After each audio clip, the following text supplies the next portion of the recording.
Welcome to the 99 Forever podcast. I'm Eric Friesen, and today I'm pleased to be joined by my good buddy Mike Dirsa. Mike, what's going on, man?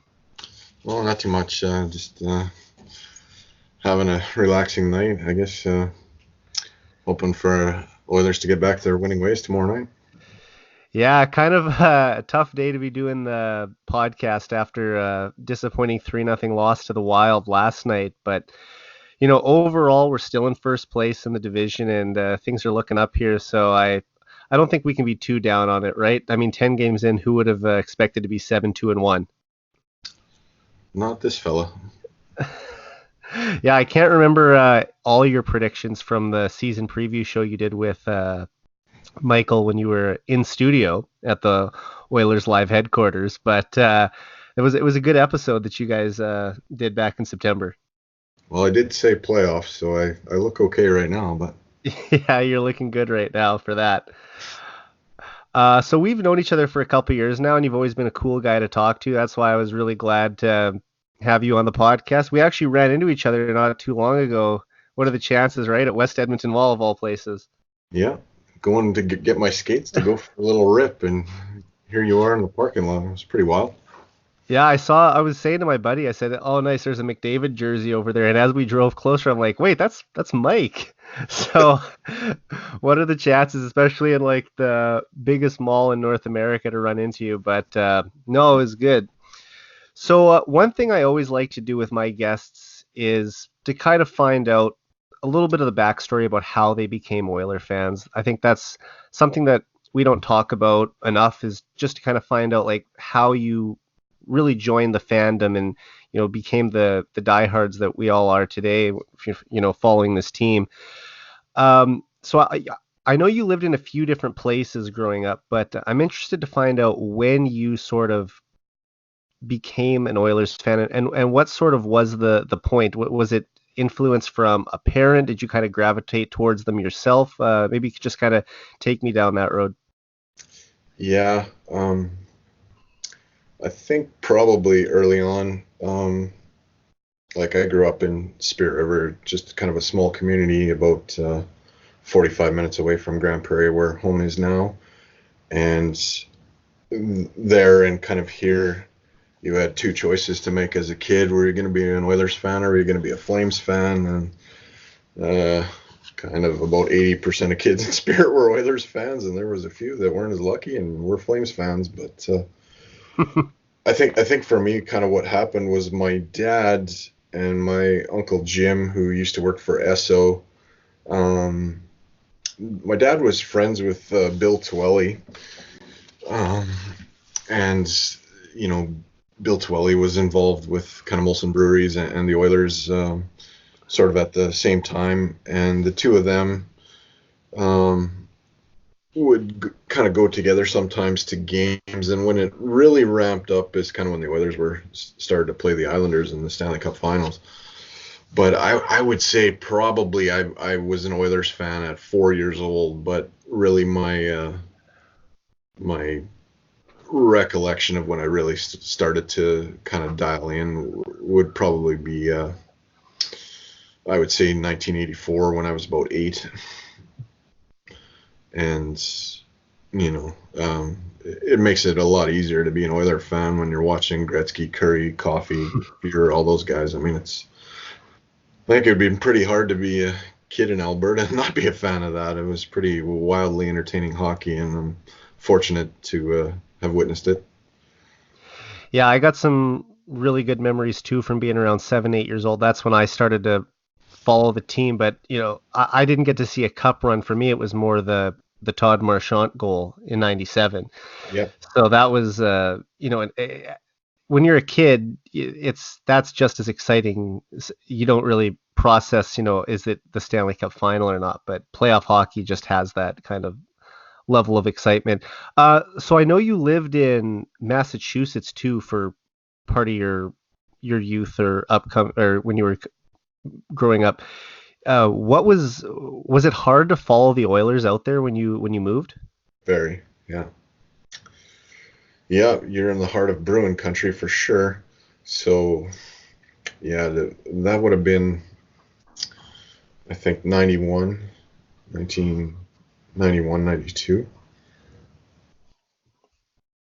Yeah, or sorry, 92, 93. So I wouldn't say that well, I think that was when we were playing Dallas every year in the first round, or Colorado. It was one or the other that seemed to happen for what, 7, 8 years straight. Yeah, So between I think it was between 97 and '03 they played Dallas every year except one. maybe, yeah, so maybe it And was, so but there was that rough patch in the mid '90s where they missed the playoffs for 4 straight years. But I know what you're saying. It wasn't the best era Oilers hockey, but looking back now, missing it 4 years is nothing yeah, compared to what we've seen over the past 12. yeah, yeah, and there were still some entertaining players to watch, at that time. Um, yeah, so I kind of missed a year. Really, I didn't see a lot of Oiler hockey that year that I was away.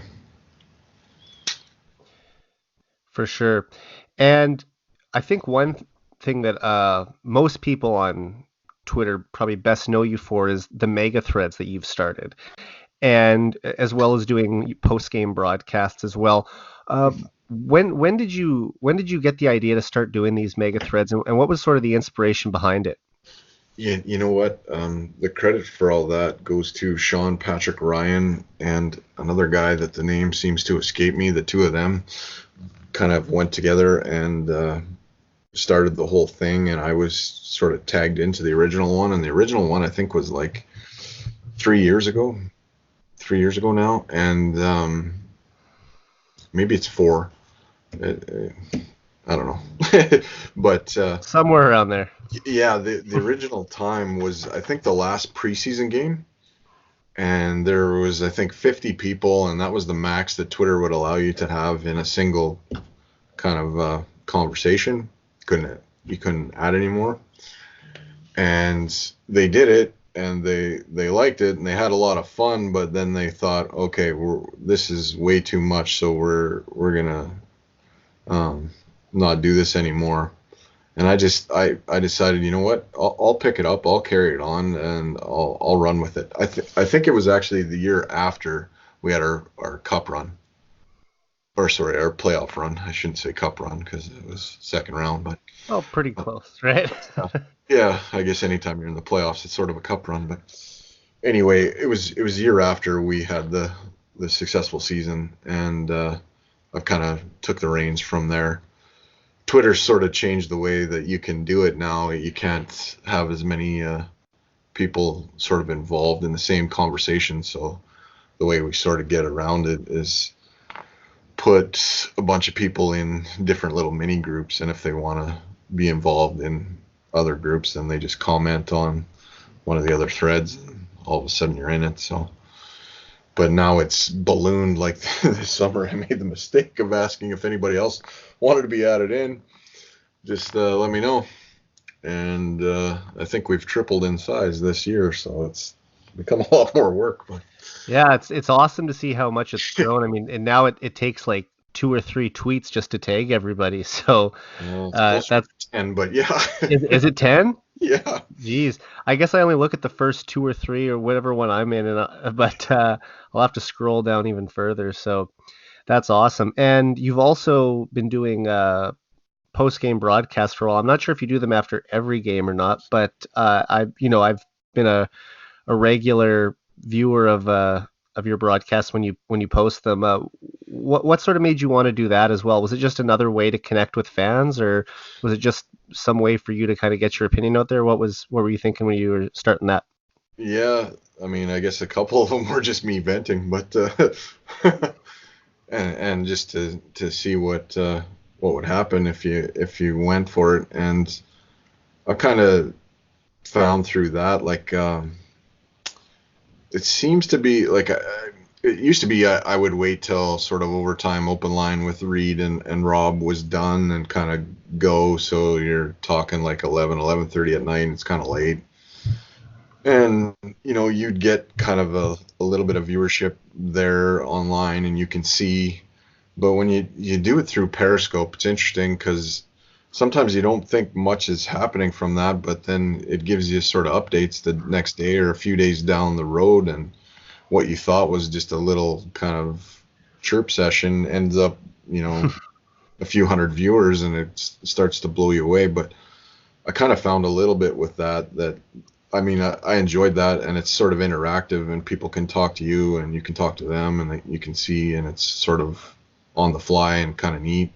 There's no real editing, so whatever you do is what you've put out there, and you sort of have to live with that, whether it's good, bad, or indifferent. That's But pretty much the same for my podcast too. We're just doing, we're just winging it here, man.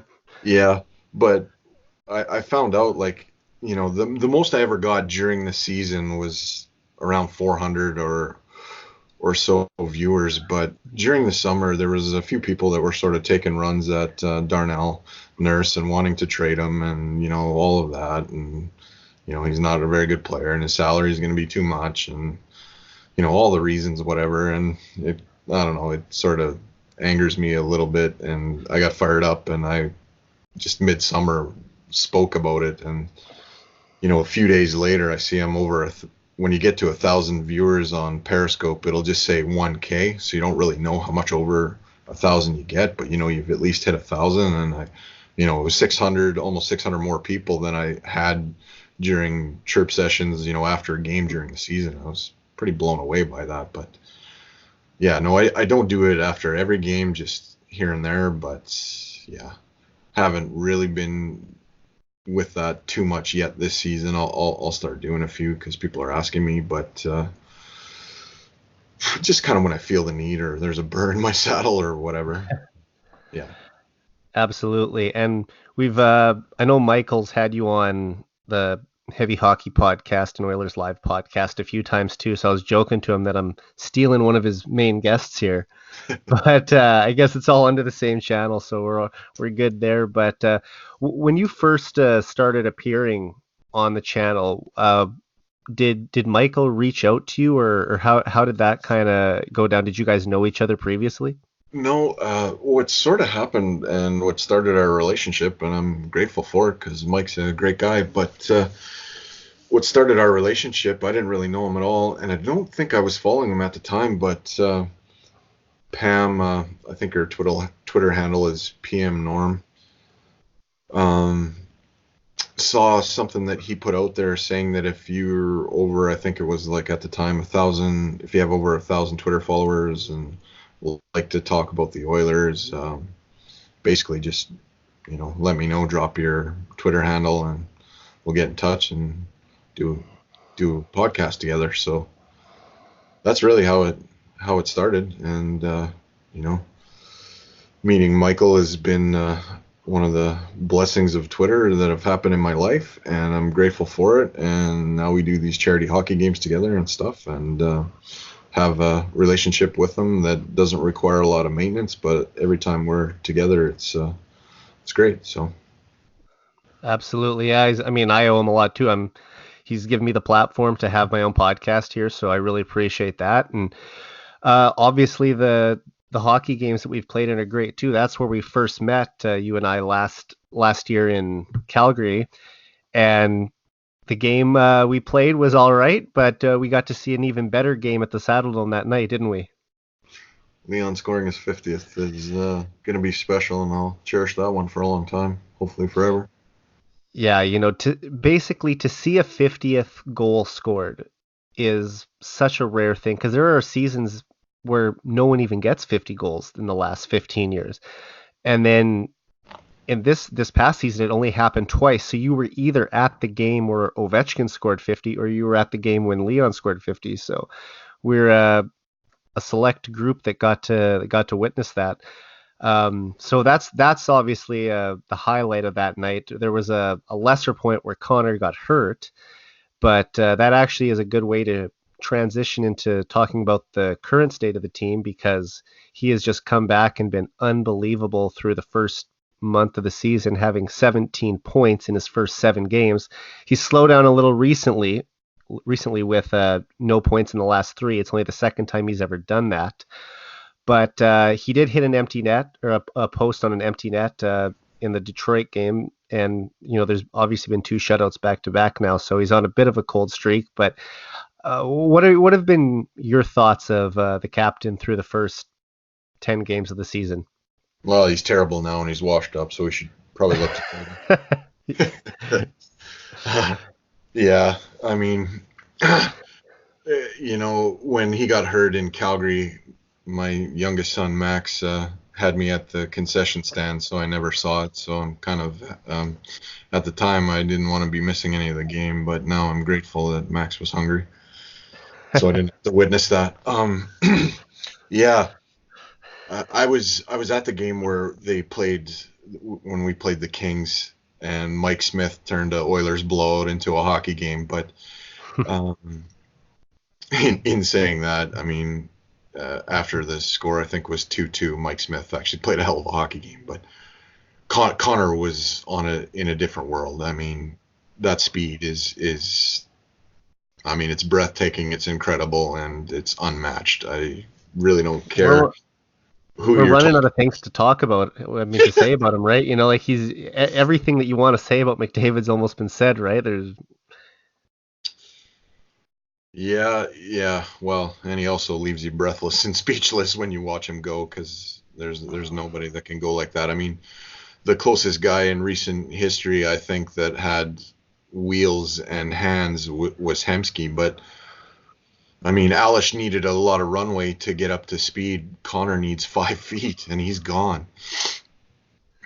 Yeah, absolutely. Hemsky, I used to love watching him play too. He was my favorite player in the late 2000s, and man, that guy was just such a smooth, fluid skater, and he could just deliver cross-ice passes so beautifully. When he wanted to be the best player on the ice, he could be.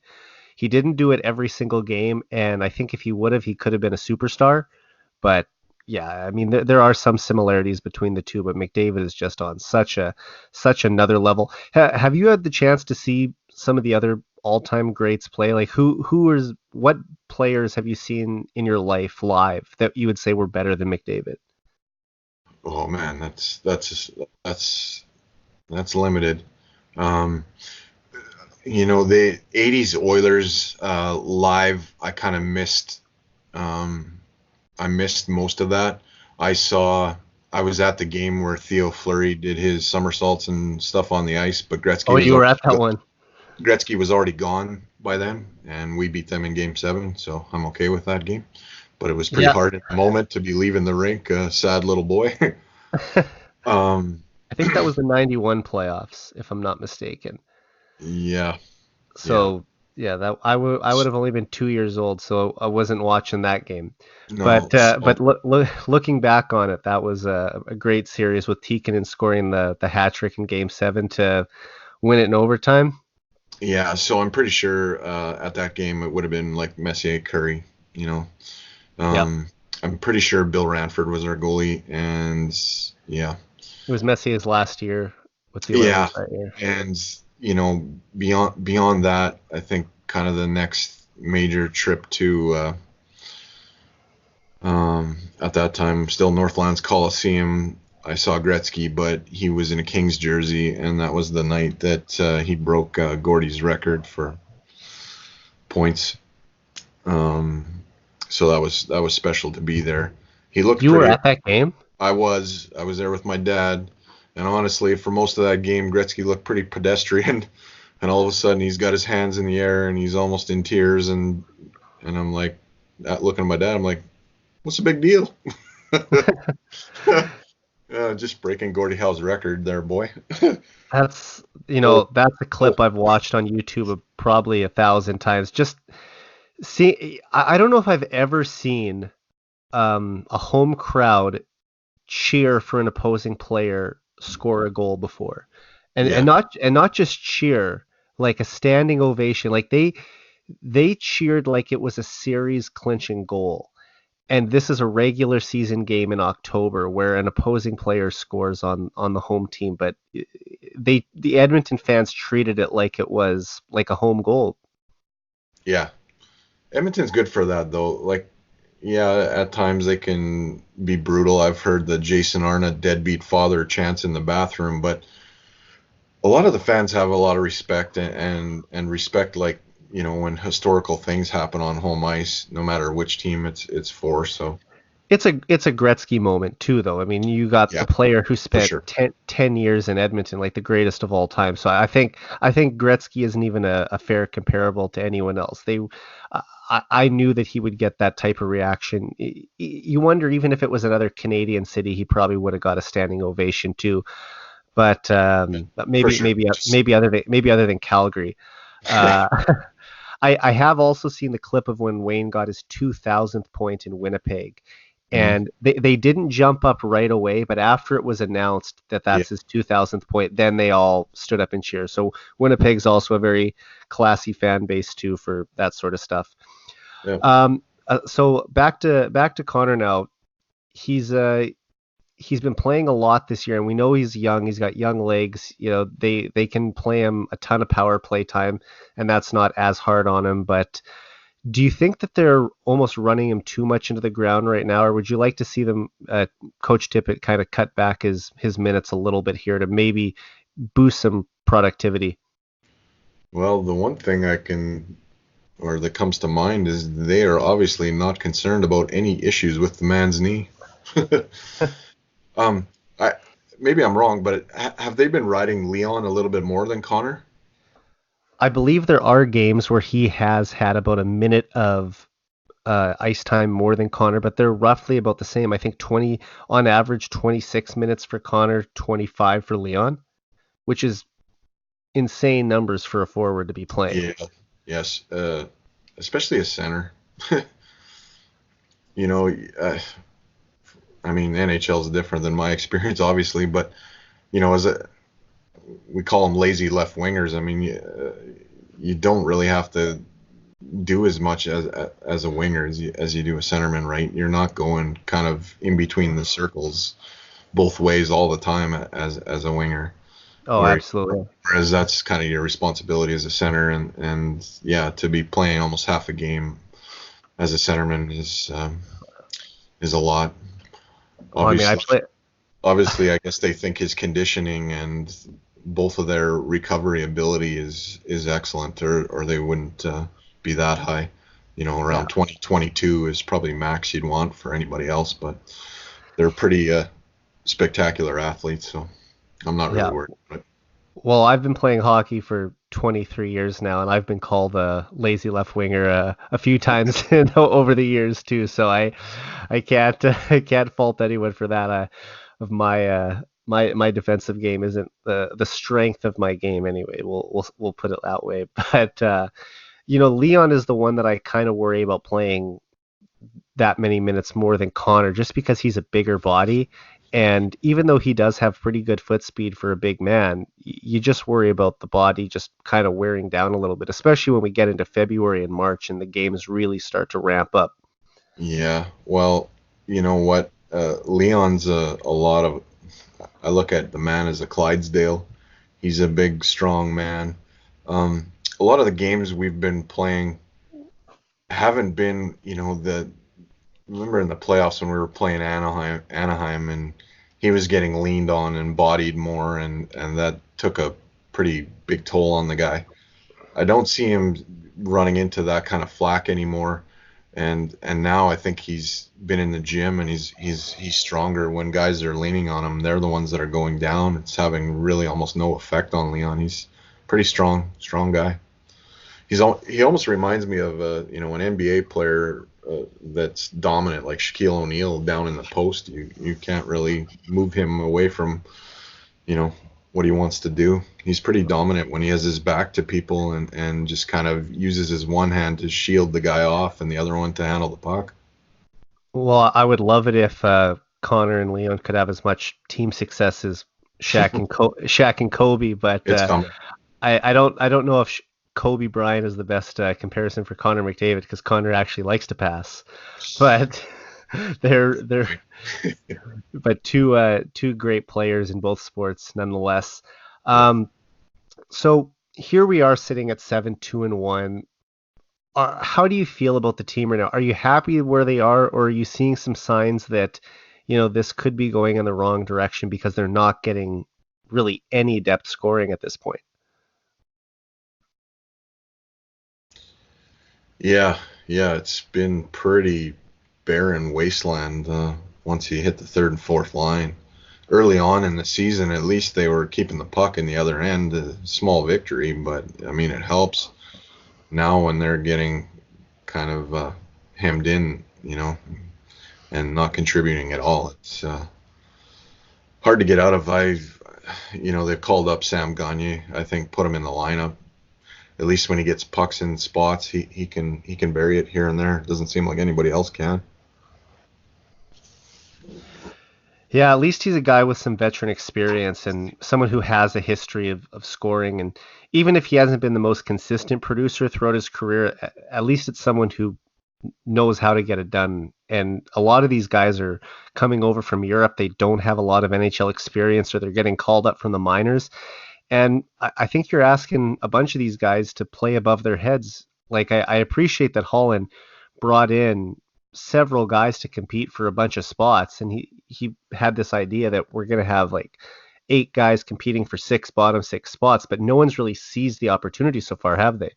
No, no, it's yeah.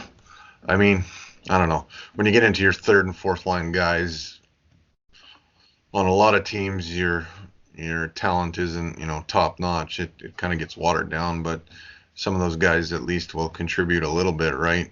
Um, I don't see much more than sort of plugging and grinding going from the third and fourth line, and you need a little bit more than that. We've had some positive blessings show up on the back end. Now we just need some in those 6, 7, 8, 9 kind of spots.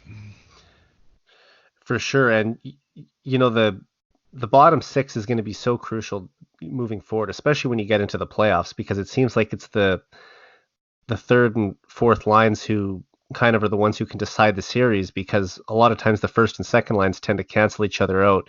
Yeah, But we'll be thrilled if we can even get to the playoffs. And I would hate to waste such a good start. I know playoffs are far from a guarantee at this point, but when you start 7-1-1, that's a year where you should make it to the playoffs. I was kind of crunching the numbers, and it looks like the Oilers really only need to play a little better than 500 hockey the rest of the way to get in, right. which sounds doable until you go on a 3-4 game losing streak, and then that great start has kind of been washed away, and now you need to play a lot better than 500. So what the Oilers really have to do here is not let this turn into an extended losing streak. Stop it at 1 or 2 games, especially when they haven't scored a goal for 2 games. And they're going to have a tough test tomorrow night against the Washington Capitals.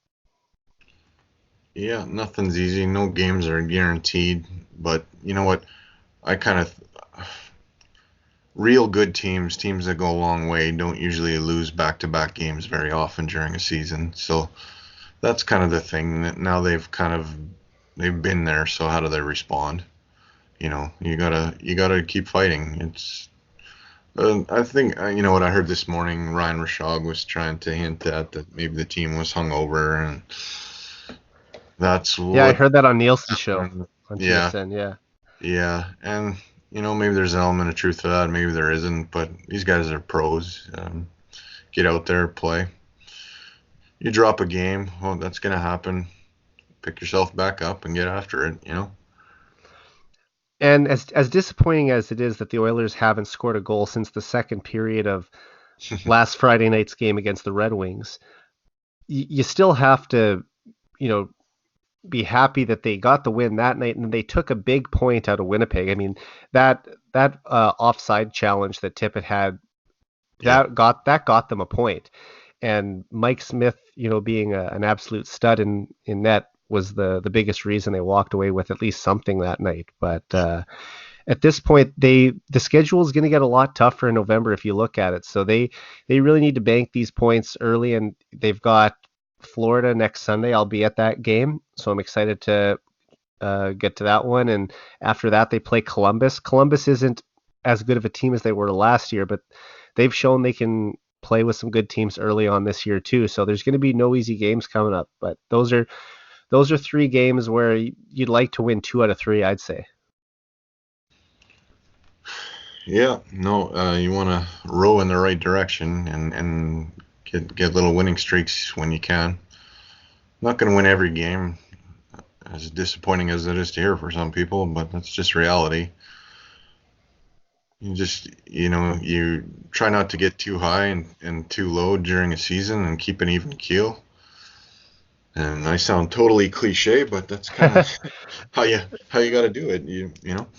I like our team. I think there's some tuning that could happen. There was a lot of buzz, week and a half ago about Taylor Hall and started Yeah. up by Friedman. Really, I don't see New Jersey abandoning ship that early into a season, and I think they've started to pull it together. So maybe they'll revisit this talk come trade deadline for sure. But I mean, the first week and a half of October, you're already talking about, dealing away your Hart Trophy candidate, and I wasn't buying that. I have a feeling he's going to test free agency next summer. I'm not saying he's going to come back to Edmonton. We don't know if there's still hurt feelings there or not, but it's a previous management regime. Like they're out now. We got a new manager in place and a better manager for that. And I think that if Hall really wanted to come back, he would be welcome back. They're going to have the cap space to do it with all the contracts coming off the books. However, if they sign Hall to a big deal, that gives them less money to spend on their bottom Right, six as well. right, right. But at the same time, if you have a chance to bring him back and have a first line duo of McDavid and Draisaitl and a second line duo of Nugent Hopkins and Hall, a pairing that we know works, that would be an unbelievable top four. And then you can basically slot in whoever else on the wing with those two. Maybe James Neal on one line. By next season, as a guy like Kyler Yamamoto ready, or maybe he even shouldn't be in a top six role. You get a guy like Tyler Benson in there. Like there's going to be options. It's just a matter of seeing what's going to unfold in the summer if Hall actually wants to come back or not. But I don't think Oiler fans should be holding their breath for it. We need to still be planning for the future, regardless of if he wants to come back to Edmonton or not. If you're going to pursue that, maybe free agency is the best way.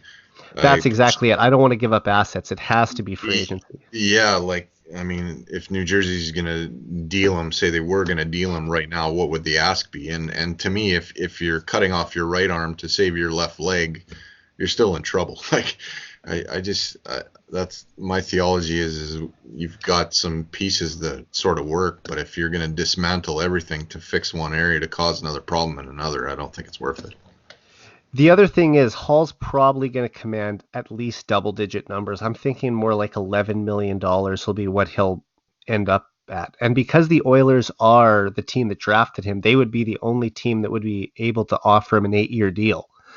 So if he signs an 8-year, $88 million deal, that's more money than probably he could get anywhere else, unless someone's willing to go 12 with him. And I don't know necessarily if anyone wants to pay that price, but that's a real option that he would have to look at, is coming back to a team that he's familiar with, a city he's familiar with, and having the chance to make the most amount of money and have a chance to win. But I think the Oilers would have to make the playoffs for him to be even interested in coming back. He'd want to see some growth in this group. And this is just me speculating. I don't know him, so I can't say what his motives are. Right. But Right. this is a real thing he'd have to think about. Like, do I want to take 7 million to go, or I mean 7 years to go somewhere else, or 8 years to come back to Edmonton? So there's a real option he's going to have to weigh out there.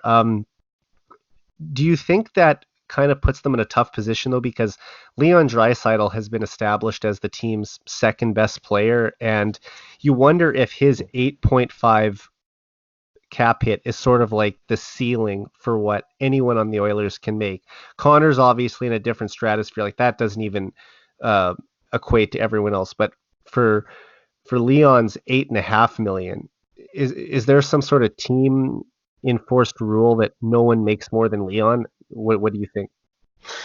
I don't think so. I don't think that's where professional sports is at, and the Edmonton Oilers in the same. I think there's an inflationary cycle. I don't think if you paid Taylor Hall $10 million, you're telling Leon that he's not as valuable to your team as Taylor Hall. just because it's sort of a past tense scenario. I think it's been proven, last year and the start of this year that Leon Draisaitl's the top 5 player in the NHL, and we signed him to a hell of a contract, even though people at the time thought he was overpaid. Yada yada yada. Not Looks me. like a I don't. steal now, though.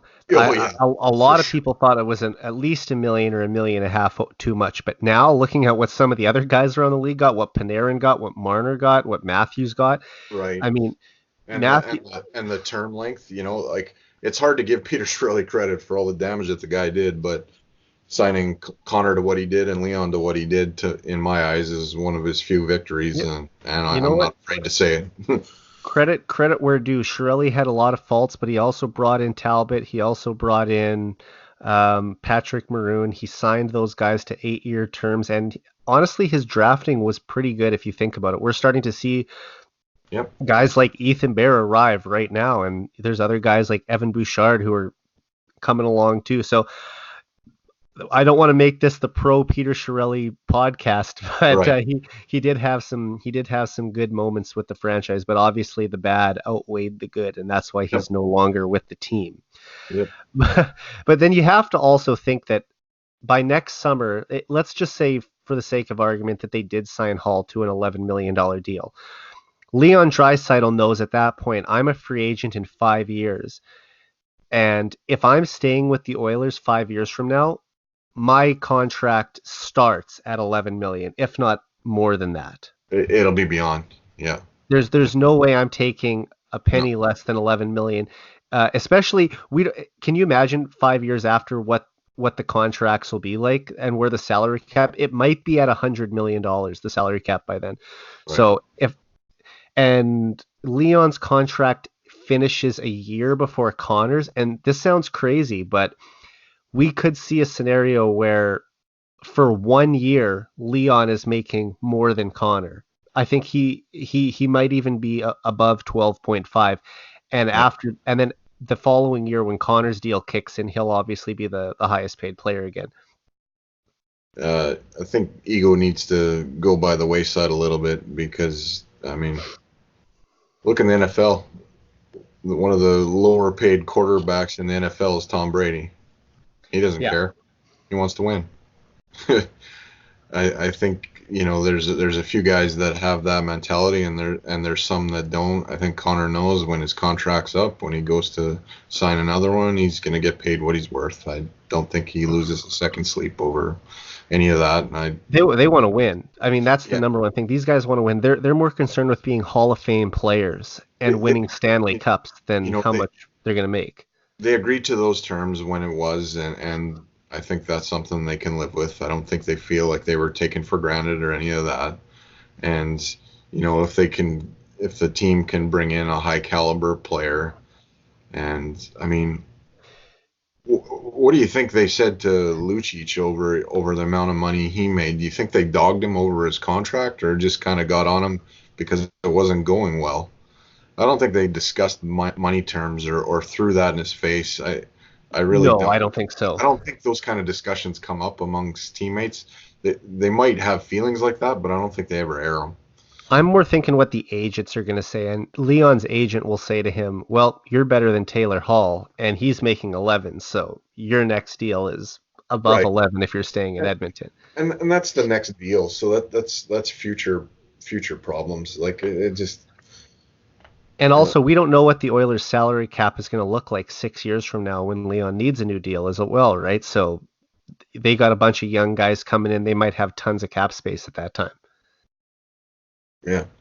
And another thing we have to think about is realistically, for the Oilers to keep Leon and Connor and to have them be career Oilers, they need to win something in those next 6-7 years too. That's more on the organization than it is on Leon and Connor. I think if you have the pieces in place to facilitate what those guys can do on the ice, they're going to do what they can do on the ice, and it'll work. So that's more on Absolutely. that's more on the management side of things. Well, that's what Um, I'm saying. yeah, If the team doesn't win, those guys might not be interested in staying because they're right, both going to be free agents at age 29. right, And so the Oilers at least have their best years locked up. but I would love to see a guy spend his whole career in Edmonton. The closest we've seen is like Kevin Lowe and Ryan Smith, who each played, almost 20 years in the league and had their 4 years where they went off to a few different teams. But we've never really seen a guy go start to end with the Oilers. And if you if You if have you were ever just going to have brought two, up, sorry, you've just brought up one of the saddest things in Oiler history in my memory is I couldn't name you one player that's played his whole career in Edmonton. no, no one has. And that would be great to see someone do it. If anyone was going to do it, it should have been Smitty. That one still disappoints me. I remember I was in grade 12 the day they traded him, and I stayed home from school that morning, admitting to faking sick that morning to follow the TSN trade center. And I stayed home, and by the time it was like noon, 1 o'clock, I was like, okay, well, nothing's happening. The Oilers aren't trading anyone. I'm gonna go to school for the afternoon. So I went to my afternoon classes, and I got picked up after school by my dad. And as soon as I got into the car, he broke the news to me, and it was just devastating. What a rough ride home. And uh, I was so thrilled when he came back in 2011, but that was a guy who should have went start to finish with the Oilers. And I'm hoping that we're going to see one of, if not both, of Connor and Leon, and maybe even Nuge. If they were ever going to have three guys, I mean, you look in Pittsburgh, how it looks like Crosby and Malkin are going to go their whole careers with the Penguins. It'd be great to see the Oilers have that too. Yeah. I mean, you look to the Pittsburgh Penguins, you can name a few guys real quickly who played their whole careers with. I know there has to be some that have done that in Edmonton, but I can't name you one. With Pittsburgh, yeah, you're right. Crosby, Malkin, Lemieux. I mean, it doesn't take me long to name three. And I mean, Yager's another guy who, you Penguins fans probably would have loved to have seen spend his whole career there too. Right. I don't know all the backstory behind why he got traded, but there might have been some disagreements between him and the front office types. So Right. that's something I am not fully knowledgeable about. But it doesn't make sense why the Penguins would ever let a guy like that go, especially coming off winning the scoring title almost every year in the late 90s. Yeah. So we won't go too much longer here, Mike, but I just want to get some maybe insight on what you think we can look forward to coming up. Now they're going to have a bit of a tougher schedule in November. Do you see Connor and Leon kind of continuing to carry the load? Do you think we're going to finally get some support scoring? Will the defense continue to be as good as it has been? I mean, you look at guys like Ethan Bear, he's really impressed, except for the last game was probably his worst game of the year. But other than that, the defense has been solid in the absence of Adam Larson, and he'll be great to get back in November too. But what are your expectations, at least in the short term? Well, I think Connor and Leon are, for the foreseeable future, going to be the ones that pull the reins on this team. I don't think there's anything that's going to happen that's going to really change that, and that's kind of what you have your franchise players for. But they can't do it all by themselves, and us continue to be at the top of the Pacific Division. So other people need to start contributing, and I don't think Tippett and Holland are new to this. I mean, if people aren't pitching in, then changes will be made. And the first one was for Sam to get called up. I can't see him not being dressed tomorrow night. They have to do something different. They got to inject a little bit more of something to try to sort of boost that third and fourth line sort of production. On the defensive end, the pairing of Nurse and Bear have been real good so far. Bear, I hope, doesn't go through what sort of Caleb Jones did last year, where he showed real well for a while and then it just kind of overwhelmed him. I'm not sure it will happen to Bear. The guy, I noticed big time. I went and saw kind of the rookie prospect kind of scrimmage that they had just before they start to cut everybody down and get to playing their preseason games in the summer. And the guy has put on a lot of muscle. He's built like a Coke machine. I mean, he's a solid guy. He looks, you know, almost more able to handle an NHL season than Nurse does. Like he's a physical specimen. He's not the tallest guy in the world, but he sure is thick and sturdy. And you know, like Bouchard, there's a booming shot there, and his little, you know, 10-15 foot passes are nice crisp on the tape, and he's got pretty good vision. He can spring people for that stretch pass. And you know, one of the things that I've really noticed this year in that's different than last year and years past, and I don't know if it's Dave Tippett so much, or I think it is it Jim Playfair that's working with the defense. Yeah, he's running the defense this year. Yeah, the you know, guys like Chris Russell and Matt Benning this year, when they don't have a play, the routine go-to move used to be just, you know, hammer it off the glass about 7-8 feet in the air and hope that it gets out. Well, now they're breaking away from that, and Leon did one the other day that was unbelievable. But guys like Russell and Benning are sending like little lob passes, so it's Yeah, I love those. like, yeah, it's almost like a, you know, in your own end, and you flick it and you try to make it come down around the other team's blue line and send a guy in. Well, that's a hell of a lot better than the high rim off the glass that seems to always get picked off and stays in your end, and you know, you've got forwards going the other way, one to pass, and so there's nobody back, and it usually ends up at the back of the net.